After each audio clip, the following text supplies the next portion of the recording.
Here, transcribed, is another in NBC's great parade of new shows.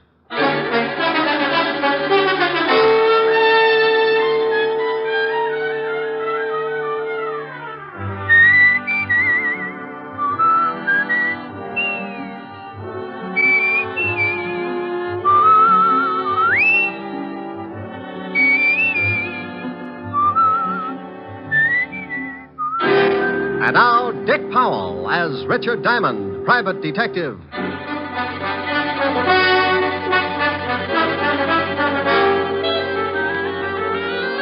Hello there, this is Diamond. If you happen to wake up some morning and spot something walking in front of your house and it looks like Santa Claus with jaundice, don't turn the hose on him. He's not on fire. He's just wearing the newest thing in men's fashions. They call it the bold look. And it's supposed to be the masculine answer to Dior's new look for women. It's an answer, all right. Like walking up to your best girlfriend and slicing her down the middle with a broadsword. Now, if you haven't seen it yet, just close your eyes and try and picture yourself in the bold look. Imagine walking down Fifth Avenue, very casual, decked out in a new, bright purple, non-shrinking suit, pastel shirt, yellow maybe, hand-painted tie, and argyle socks. Got it? What do you think? Pretty bad. About the only thing I can think of that's more gruesome is that little murder I got mixed up in last week. It started in a house out on Long Island. A guy named Harry Baker was getting involved with his private secretary. Here are the papers you wanted, Mr. Baker. Oh, thank you, Connie. What time is Mrs. Baker going shopping? She didn't say. This afternoon sometime. Oh, where is she now? In her room. Come here, Connie. Harry, no. Supposing she comes down. I didn't see you last night. I missed you. I got hold of the man you wanted. His name's Nat Fox. He wants $500 for the job. Oh? Well, what's the matter? That's what you wanted, wasn't it? Connie, I had a lot of time to think last night. And? Well, I'm not sure. I don't know if this is the thing to do. You don't know? Oh, Harry, we've gone through this a dozen times, and I won't go through it again. If you haven't got the backbone... Oh, my dear, you know it's not that. No, I do not. I'm sick and tired of living this way. Not being able to be seen with you, watching you being pushed around by that old shrew. Oh, I'm not going through the whole thing again. Please, Connie, can't we wait for a while? My wife's well past 60. Sooner or later... And in the meantime, you live off the skimpy little allowance she doles out to you. No, Harry, no. I want us to live like two normal people. If you're going to start changing your mind just when it looks like we can have all these things, I'm through. Now, Connie, wait a minute. No. If you want me, then you've got to go through with it. Well? You know I want you. I love you more than anything in the whole world. Get that old biddy out of the way, or I promise you'll never see me again. All right. Oh, don't look so worried, darling. Nothing's going to go wrong. I already fixed it with this Nat Fox. He'll be in the department store the same time as your wife. Oh, Harry, think of the wonderful life we can have. All that money's going to be ours. We can go to Europe and live the way we should. Yes, I don't know. I'm a little worried about this Nat Fox. Oh. I'll give him the $500, but if he finds out what happened, he'll be in a good position to blackmail us. Don't you worry about Mr. Fox. He's my affair. You just leave everything to me.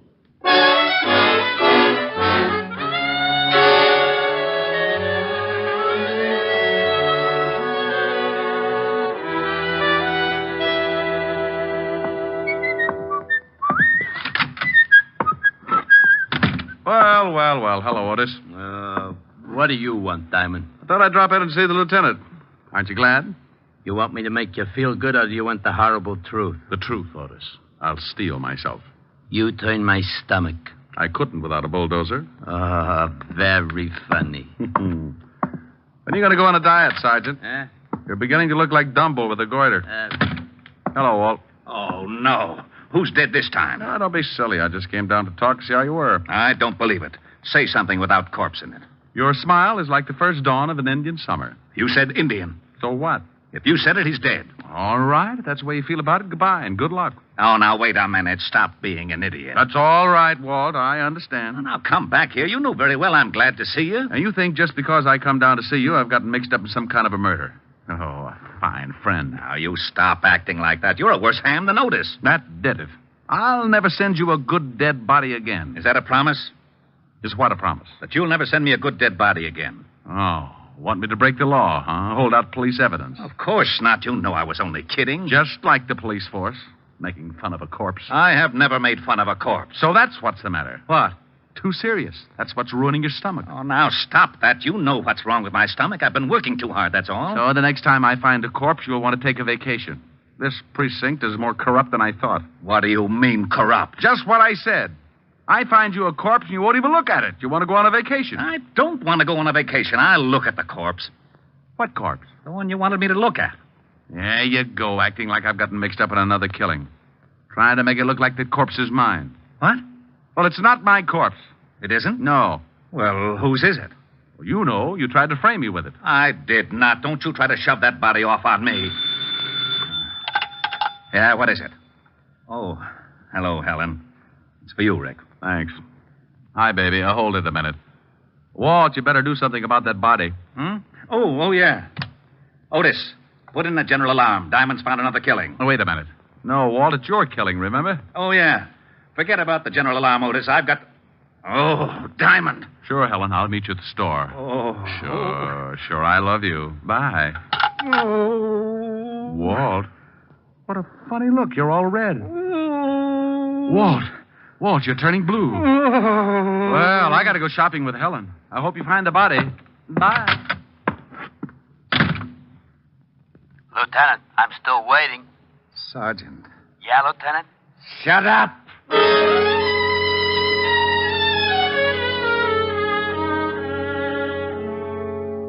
I don't know why I do that to Walt, but I always get such a kick out of tying him up in knots. When he takes the bait, he goes for it hook, line, and sinker. It's a good thing Helen called and asked me to go shopping with her, or he might have blown a fuse. I don't generally like the idea of shopping, but she said it was Francis's birthday, and any kind of an afternoon with Helen could always work its way into a wonderful evening. What do you think I ought to get him, Rick? I'll get him some shirts or something.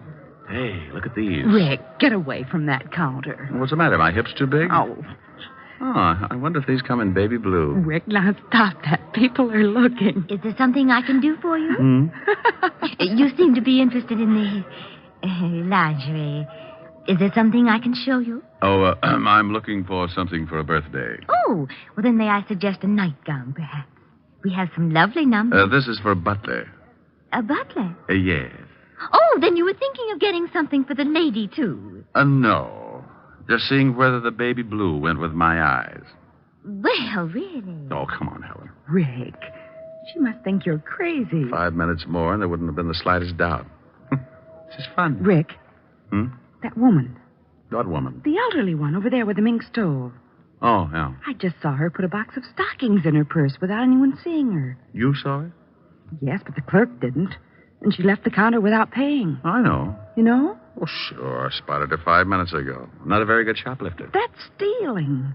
Shouldn't we tell the manager or something? Oh, the store detectives are sure to have her spotted. Why don't they arrest her? Point of law, baby. They can't put the arm on her until she steps out of the store. Now, look. She's going out the front door. Just watch. She's out. She's just standing there on the sidewalk. Oh, that's funny. They must have spotted her. She was too careless. Look, that big car is pulling up and she's getting in. They're driving off. Well, maybe the store dicks were looking out the window. Well, I'm going to tell that clerk. I remember her description. Oh, now, Clerk! Helen. Yes? Oh, did your husband decide that they did go with his baby blue eyes? He's not my husband, and that's not why I called you. She thinks yellow goes with my complexion better. Oh, yes. Now, stop it, Rick. That woman who was just at your counter. Which one? We've only had about 600 this morning. Now, don't be flip with me. The elderly woman who was just here looking at the stockings. The one with the beautiful mink stole. It was beautiful, wasn't it? Then you noticed her. Of course. That was Mrs. Baker, one of our best customers. Well, Mrs. Baker is a shoplifter. Oh, you must be mistaken. I tell you, I saw her steal some stockings. I tell you, you are mistaken. Oh, now, look. I was going to stay out of this, but what Miss Asher says is true. I saw her, too. Miss Asher? Yes. Oh, you have an account with us, don't you, Miss Asher? Until you started telling me I was mistaken about that woman. Oh, just one moment. Oh, Mr. Pennywig! Mr. Pennywig! What are you doing? I'm calling the manager. The manager? Yes, Miss Asher. I would prefer to have him explain it to you. Yes, Miss Phillips. What is it? Well, I'll tell you what it is. Don't ever put Miss Phillips in the toy department. She's so nearsighted, she's liable to think the electric train is the 8th Avenue subway and climb on it at 5 o'clock. I beg your pardon? Mr. Pennywig, this is Miss Helen Asher. Oh, how do you do, Miss Asher? I heard a lot about you. You're going to hear a lot more. Oh, is something wrong? Yes. Yes, something is wrong. Miss Asher here spotted a woman stealing some stockings, and when she reported it to your clerk here, she said she was crazy. I saw it, too. Is this true, Miss Phillips? Yes, sir. It was Mrs. Lillian Baker. Oh. I was just trying to do the store a favor, but since you don't seem to think that the customer means anything around here, I'll see that my account is closed out. Oh, now, just one moment, Miss Asher. May I talk with you in private? I don't see why. Come on, baby. I know a joint on Broadway where we can get things without the lip that goes with it. Come on. Oh, please, Miss Asher. It's about the shoplifter, Mrs. Lillian Baker. You can tell me right here. I must rely on your integrity to keep this a secret.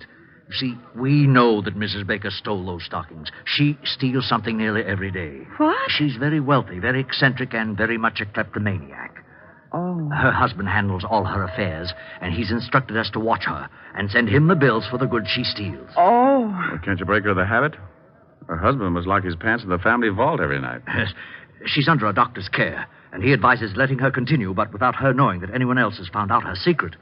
She's quite old, you see, and her husband assures us that discovery might be very disastrous. Oh, I see. Well, I'm very sorry. I didn't know. Well, I'm not. This pixie behind all the unmentionables can get a person steamed up enough to cause a minor explosion. I was just doing my duty, sir. Mr. Pennywig. Mr. Pennywig. Now what? Yes, what is it? Oh, Mr. Pennywig, we've had a jewel robbery. What? Yes, sir. 3 of our most priceless gems are missing. Oh, dear. Mrs. Baker? I don't know, sir. We watch her very closely when she's looking at jewelry. But 5 minutes after she'd gone, we discovered the loss. Was it of any consequence? Was it? $300,000 worth? Oh, Lord. Hey, wait a minute. Who else was in the jewelry department? Oh, several people. I'm so upset. Take a look over there. Where? Over there. The man in the wide pinstripe near the linen counter. Excuse me, I've got to go call Mr. Baker. Now, wait a minute. Yes? Maybe Mrs. Baker didn't lift those rocks. That man over there, was he in the jewelry department? Why, come to think of it, yes. Oh. Now, wait here. Rick! Hello, Nat. Hey, what are you doing? Now, take it easy. I just want to see what you got in your pockets. Well, Richard Diamond. You must think you're still on the force. Someone just lifted some stones out of the jewelry department. You still in the racket? In a store like this, are you crazy? No, but I thought maybe you were. Now, let's see your pockets. You ain't no cop. Go on and peddle your papers. You look pretty silly with a broken arm. Okay, you don't have to get rough. I'm clean. Now, well, that's better. Now, turn them inside out. Hey, what's going on here? Now, meet Nat Fox, one of the better-known jewel thieves. Yes. He was in the shop about the time Mrs. Baker was. Oh, I've quit the rackets. I just like to look now and then. Oh. Well, at least he hasn't got them on him. Oh. Now, what have we here? Gum wrappers. I like to chew gum. Ah, well, you chew a lot of it. Better call the law, Mr. Pennywig. Well, if you say right away. Go to the devil. What? Rick! He's getting away. Stop him. Oh, relax. We can always pick him up. I want to take a look at your jewelry department. Nat Fox didn't have the jewels on him, but as he did have a lot of gum wrappers, the first thing I wanted to do was to case everything in the jewelry department. It was an old stunt. The thief chews a lot of gum, palms some jewels, and sticks them in the gum. Then he sticks the gum under something, and a Confederate comes along later and scoops it up.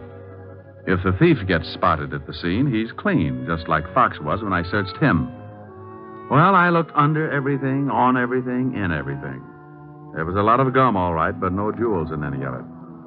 Rick, couldn't someone have picked it up already? Well, that's the only thing I can come up with, unless this Mrs. Baker really did steal them. Well, the police will be here in a few minutes. No, clerk. Yes, sir? Can you remember who was in the jewelry department when you discovered the jewels were missing? Well, this Mr. Fox and Mrs. Baker had already left. But I believe there were several women. Yes, there weren't any men, just several women. Uh-huh. Well, thank you. Come on, Helen. The robbery detail can take it from here. Well, thank you very much for your help, Mr. Diamond. Oh, where can the police get in touch with you if they want to ask any questions? They know me. And if you ever need any guidance, just look me up in the book on the private detective. Can't miss it. The one with the biggest ad.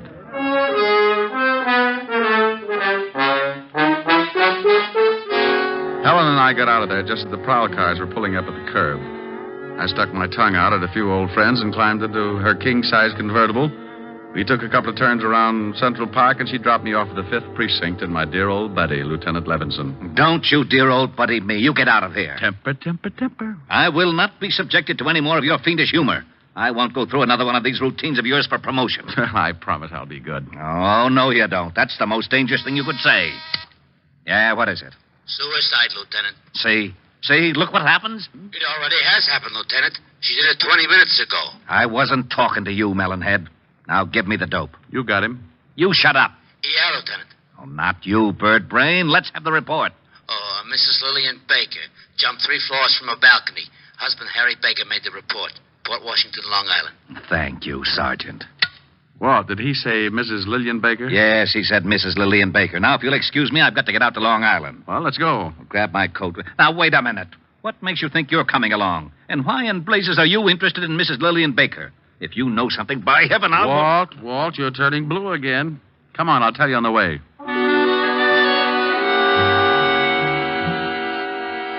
I briefed Walt on what had happened back at the store when Helen and I saw Mrs. Lillian Baker lift the hosiery. We reached the Baker estate about 3 o'clock in the afternoon and drove up a long circular driveway to the big house. The husband, Mr. Harry Baker, met us at the door. Oh, please come in, gentlemen. Thanks. You'll have to forgive me, gentlemen, but I'm still a little upset. My wife was a sick woman, but I never expected her to do anything like this. Where's the body? Out in the garden. Right this way. Have you any idea why your wife committed suicide, Mr. Baker? Oh, yes. There's the body. You don't mind if I go back inside, do you? I want to ask you some questions, then you can. I understand that your wife was a kleptomaniac. Is that right, Mr. Baker? Why, yes. How did you know? Mr. Diamond here saw her steal something from the store today. You mean the jewels? No, I mean the stockings.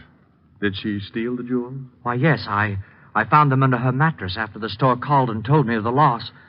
She was a sick woman. She's been stealing things for years, but she didn't think anyone knew about it. I had an arrangement with the stores that I could take care of all the things she took, but those jewels were too much. I had to confront her with the evidence. And she broke down completely when she discovered we knew her secret. Harry. Oh. Wow. This is my private secretary, Lieutenant Levinson. Richard Diamond.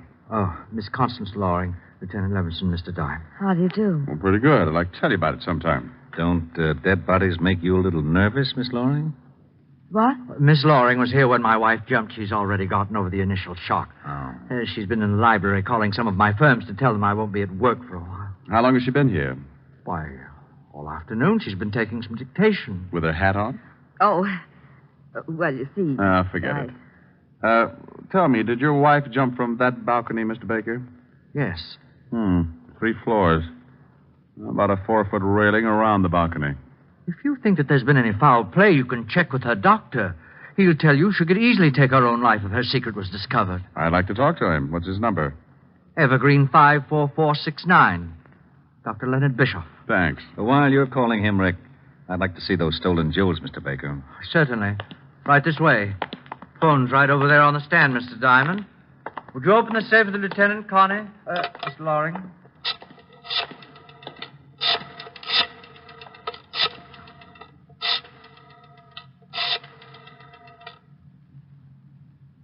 Dr. Bischoff, please. Richard Diamond. Yes. Hello. Dr. Bischoff, this is Richard Diamond. Here they are, Lieutenant. Now, you can easily see why I wouldn't, or should I say, couldn't pay for them. Is the store coming over to pick them up? No, I told them I would bring them down. What's this all over them? Well, I don't They're know. all sticky. Got something all over them. That's probably gum, Walt. Gum? Yeah, the kind you chew. Oh, by the way, Baker, you were right. Dr. Bischoff says your wife was a sick woman, but he didn't think she'd carry it to such extremes. Well, we never know what we will do under such stress. No, I guess we never do. Walt, can I use the car for about an hour? It'll take you that long to clean up things around here. Well, you got something? Yeah. Mr. Diamond, if you think... I don't think, Mr. Baker. I find out. Oh, Walt. Yeah? Bye. I went out fast and climbed in the prowl car. I grabbed the two-way radio and put in a call to Sergeant Otis. He gave me the address I wanted, and 10 minutes later I was rolling up in front of an old brownstone where Nat Fox, the not-so-ex-jewel thief, was now living. I went up and knocked on his door. Well, there was nothing like finding out. Well, what do you know?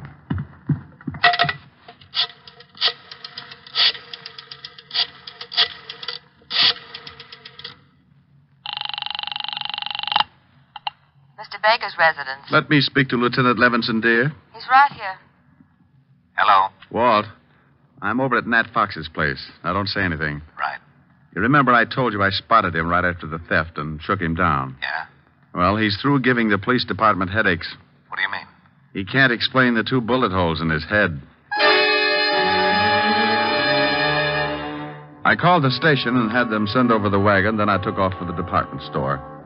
I was sure that Mrs. Baker hadn't jumped, and I was pretty certain that whoever had knocked off Nat Fox was in on the Baker killing. Oh, hello again, Mr. Diamond. Have you heard we found out who stole those jewels? Nat Fox? Why, no, it was Mrs. Baker after all. Mr. Baker called us back and said that he'd found the stones. Oh, well, that's dandy. Well, I'm going to take your clerk who was in the shop at the time of the robbery. Take him? Yes, I want him to identify someone. I'll have him back in about an hour. Oh, well, I suppose it'll be all right. George? Yes, sir? I want you to go along with Mr. Diamond here. He wants you to identify someone. It's official, I guess. It's official, all right. When you point out a thief and a killer, it's always official.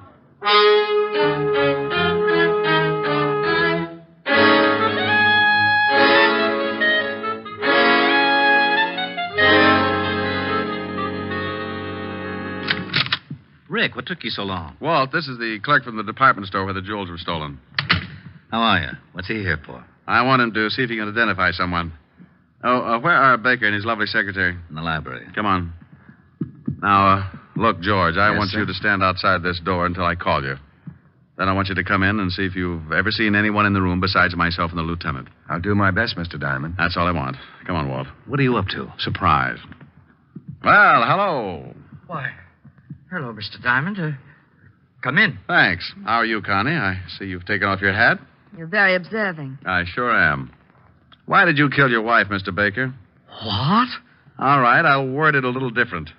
Mr. Baker, why did you kill your wife? Are you insane? Everybody asks me that. Maybe I should say a good doctor. Maybe you should. Like Dr. Bischoff, maybe? He's the best in town. Mr. Diamond, you're being ridiculous. I was with Mr. Baker when his wife jumped. You shouldn't have said that. Makes you an accessory. What do you mean? I mean, you're lying if you try and tell me Mrs. Baker wasn't killed. She jumped. Over a 4-foot railing? Yeah. What are you getting at? How old was your wife, Mr. Baker? Oh, close to 70. Why? Pretty good health physically? Why, yes, of course. You say you were in the house and neither one of you gave Mrs. Baker a push off that balcony, Connie? Of course. Are you sure you weren't out putting 2 bullets in a cheap thug named Nat Fox? I don't know what you're talking about. Rick, what is this? Who has the money in the family, Mr. Baker? Why, my wife did. And who does it go to in event of a death? To me, naturally. Naturally. Walt, Mrs. Baker couldn't have taken those jewels. She was too much of an amateur. Helen and I spotted her swiping stockings at 50 paces. Whoever did lift those rocks was a professional thief. Well, why couldn't my wife have hired Fox to do the job? Who said anything about Fox doing the job? Why, you did. Harry. Shut up. I just said that Nat Fox was dead and that I thought Connie killed him. I didn't kill anybody. You were just coming back from it when you bumped into us. You hadn't even taken your hat off, and you were still carrying your purse. I was just going out. Let me see that purse. You stay away from that. Anything in it? Yeah, well, no gun, but she probably threw it in the river. Nice handkerchief. I'll sue you, Diamond. Look at the handkerchief, Walt. It's sticky. Give me that. Sit down, lover. Oh. Oh, I'm sorry. I thought there was a chair there. It's sticky, all right, Walt. That's gum. And gum on the jewels. She must have picked them up. Yeah, right after Nat Fox stuck them somewhere. Oh, you're both crazy. She was here with me all day. Yeah. George. Yes, Mr. Diamond. Who's this person? You just relax. I want to find out what's going on, too. Well, George? Yes, sir. That girl was in the shop right after Mrs. Baker. That's a lie. I wasn't. I didn't kill anybody. One of you hired Fox to steal the jewels, then you picked them up and brought them to Baker here. You killed Fox to keep his mouth shut. I did not. Yes, she did. Harry! We might as well tell them. You're right, but I didn't kill my wife. I can't get first-degree murder. Why, you dirty old man. You did kill her. You told me you were going to. You were up there and you pushed her off. Try to prove it. She jumped. No, she didn't. There was a 4-foot railing all around that porch. Well, she could have climbed it. Well, that's right, Rick. She could have, but you should keep in touch with her doctor, Mr. Baker. When I was in the store today, I spotted your wife with a cane. A cane? Yes. Dr. Bischoff said she didn't want to tell you about it because she didn't want you to worry. Didn't want me to worry about what? She had arthritis, Mr. Baker. And Dr. Bischoff said she could barely walk upstairs, let alone climb over a 4-foot railing. He also told me that under the conditions, her age and everything, she couldn't have lasted more than a year. You were in too much of a hurry. Okay, Walt, you run with the ball from here on. I got a date.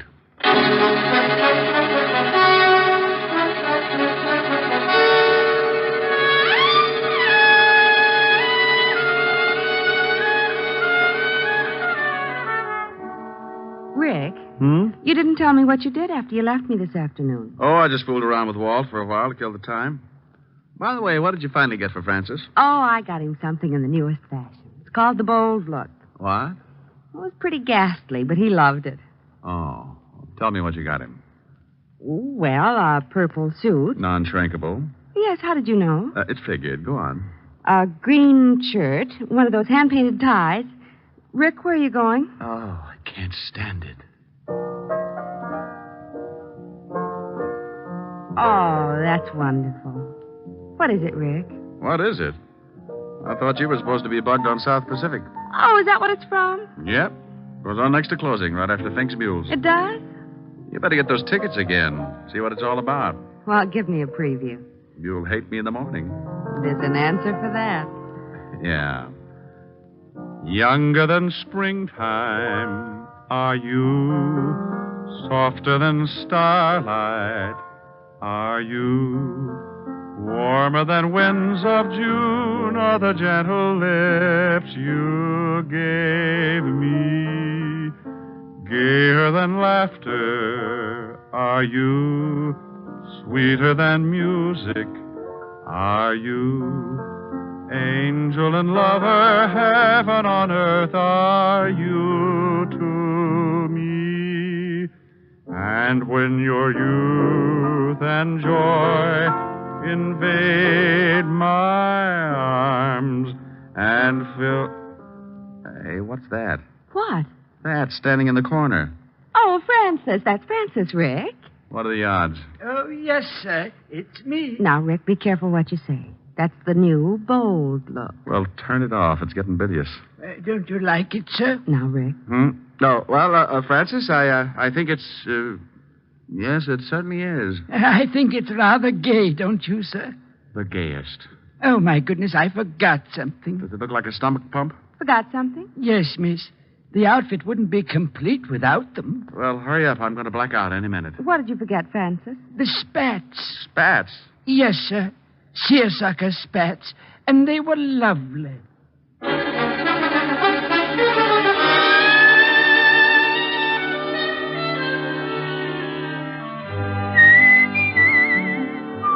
You have just heard transcribed Richard Diamond, Private Detective, starring Dick Powell.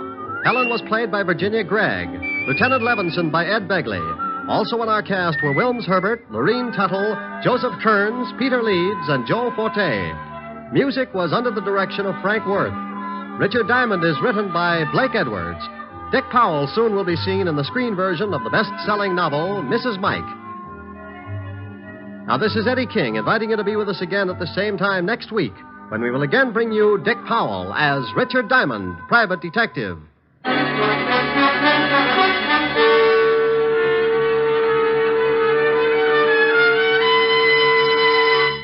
This is NBC, the national broadcasting company.